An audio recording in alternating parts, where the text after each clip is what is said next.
अरे बहू रानी तो सारा सारा दिन कमरे में बंद रहती है, कोई काम भी नहीं। मैं तो बोर हो जाती हूँ, क्या करूँ।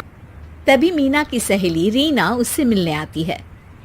अरे मेरे घर का भी यही हाल है, बेटा ऑफिस और बहू कमरे में बंद, समय काटे नहीं कटता। लेकिन अब सच मानो तो वक्त ही नहीं है कि वक्त से रोटी भी खा लूं। अरे बहन, मुझे भी बता दे कौन सा जादू चलाया है। मैं भी अब जिंदगी के बचे कुचे दिन आराम से काट लूं। दीवारें देख देख कर तो बोर हो गई हूं मैं। रीना मीना को एक स्मार्टफोन देती है। ये ले, ये है वो छड़ी जो जादू करती है। इसमें मैंने तेरा फेसबुक अकाउंट भी बनाया है, एंजल प्रिया के नाम से। बस अब यहाँ दोस्त बना और सबसे बातें कर। सास को पहले तो उतना समझ नहीं आता है, लेकिन धीरे धीरे वो उसकी आदत डाल लेती है। माँ जी जल्दी से खाना खा लीजिए, मुझे थोड़ा काम है। अरे तू जा, मैं खा लूंगी, अभी वक्त नहीं है। और सासू माँ मोबाइल में मुंह गड़ाए जवाब दे देती है। बहू समझ ही नहीं पाती और वहां से कमरे में चली जाती है। अचानक सास को किसी प्यारी पिंकी की फ्रेंड रिक्वेस्ट आती है। अरे वाह, ये तो कोई प्यारी सी लड़की लगती है, बात करती हूँ।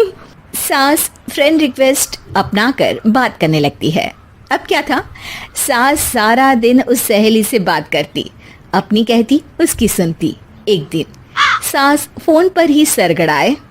अरे बहू, जरा मंदिर के लिए थाली सजा दे, आज कीर्तन है।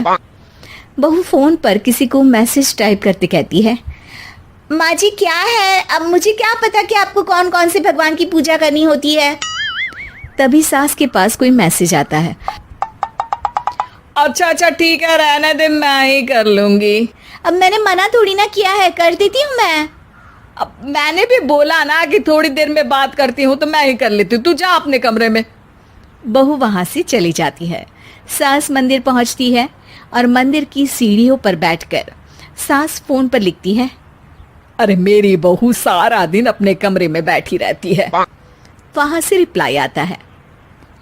मैं आपकी बहू को तो जानती नहीं हूँ, लेकिन हाँ एक बात है, हो सकता है आपने उसे ताने दिए होंगे या फिर उसका दिल दुखाया होगा।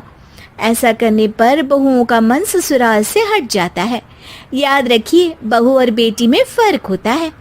सास घर जाती है और बहू से बड़े ही प्यार से बात करती है, उसके लिए खाना बनाती है, उसे गिफ्ट में साड़ी भी देती है। जिसके बाद अगले दिन, माँ जी चलिए, आज मैं भी आपके साथ मंदिर चलती हूँ, आते वक्त भोले भैया के गोलगप्पे खाकर आएंगे। अरे हाँ बहू, ये तो अच्छा है, चलो। सास मन में सोचती है कि उसकी फेसबुक वाली दोस्त कितनी अच्छी है। उसके समझाने से उसे उसकी बहू वापस मिल गई। वो बहू को अपनी दोस्त के बारे में बताने का सोचती है, लेकिन फिर चुप हो जाती है। बहू फोन पर टाइप करती है। मेरी सास मुझे नौकरानी समझती है, एक गिलास पानी तक खुद नहीं लेती। मन तो करता है कि बोल दूं, मैं बहू हूँ, कोई नौकरानी नहीं। वहां से रिप्लाई आता है। देखो, तुम्हारी सास को तो मैं भी नहीं जानती, लेकिन वो बुजुर्ग होंगी। पूरा जीवन उन्होंने घर गृहस्थी चूल्हा चौका में निकाल दिया। और फिर तुम ये भी मत भूलो कि जिस पति पर तुमको इतना गर्व है, उसे भी शिक्षा उन्होंने ही दी है। तो जिसने तुम्हें इतना दिया, क्या तुम उनकी थोड़ी सी सेवा नहीं कर सकती? बहू भी अगले दिन से सास का सारा काम करती, उनके पैर दबाती, उनका ख्याल रखती, उनके साथ घूमने जाती। एक दिन सास, बहू ये लो मेरा हीरे का हार। पहले तो सोचा था कि अपनी बेटी को दूंगी, लेकिन आज जब मेरे हाथ पैर में दर्द था तो तुम मेरा साथ दे रही थी। समय पर खाना पानी देकर तुमने ही मेरा बुढ़ापे में साथ दिया। उसके हिस्से का बहुत कुछ मैं उसे दे चुकी हूँ, लेकिन ये अब तेरा। बहू तो ये देखकर खुशी से उछल ही जाती है। वो सास को गले लगाकर कहती है। माँ जी, आप सच में बहुत अच्छी है। भला हो उस एंजल प्रिया का जिसने मुझे आपसे वापस मिलवा दिया, वरना मैं तो हमेशा आपको गलत ही समझती। मैं तो सोचती थी काश वो एंजल प्रिया मेरी सास होती। क्या नाम लिया बहू? एंजल प्रिया तेरी फेसबुक फ्रेंड है? हाँ माँ जी, वो बहुत अच्छी है।